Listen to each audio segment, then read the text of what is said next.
I find you doing well. Yeah.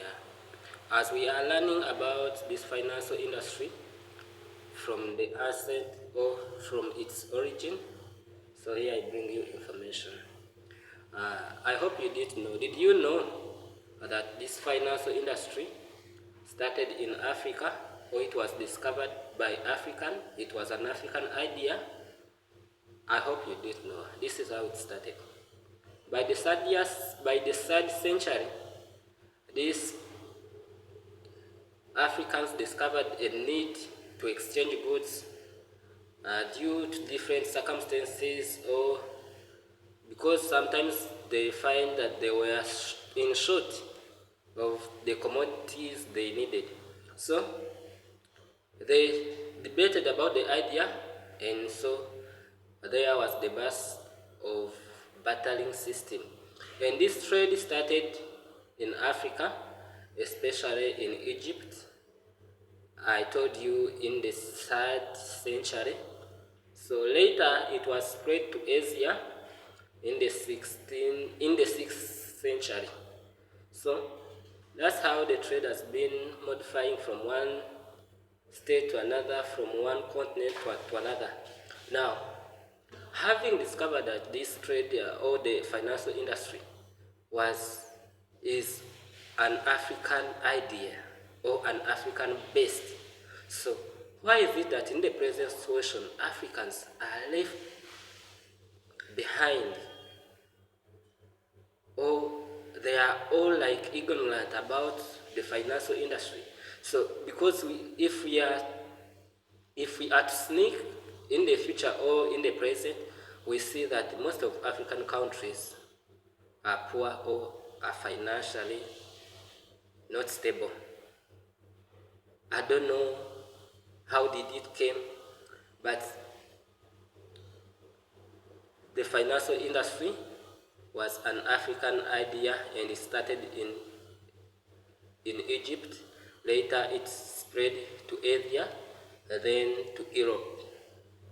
But here we come to know that this system started with small civil societies in Africa, and these people, they exchanged goods directly for goods or directly for services.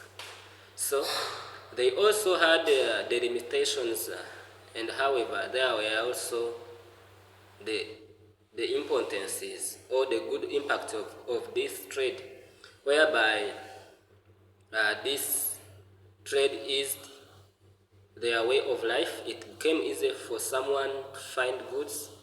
So, and as we discussed the last time, but on the limitation side or on the shortcoming side, these people, they would suffer a challenge of long distance. This game was played on a chance, whereby the coincidence of want. These people also faced a challenge of limited scale, whereby by by then they did not they never had like markets.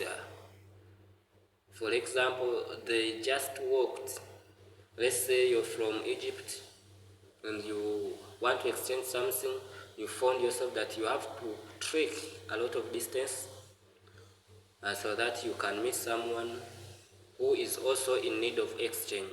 So later this trade was modified, and some stages were made whereby they put the market centers where they would go and exchange, and later they improved it and gave value to some commodities and degraded some commodities.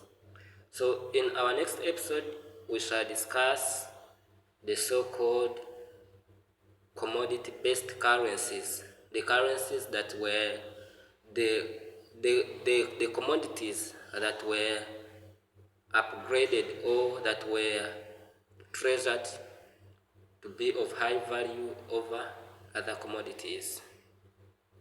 Thank you. Keep it Alan Waswa.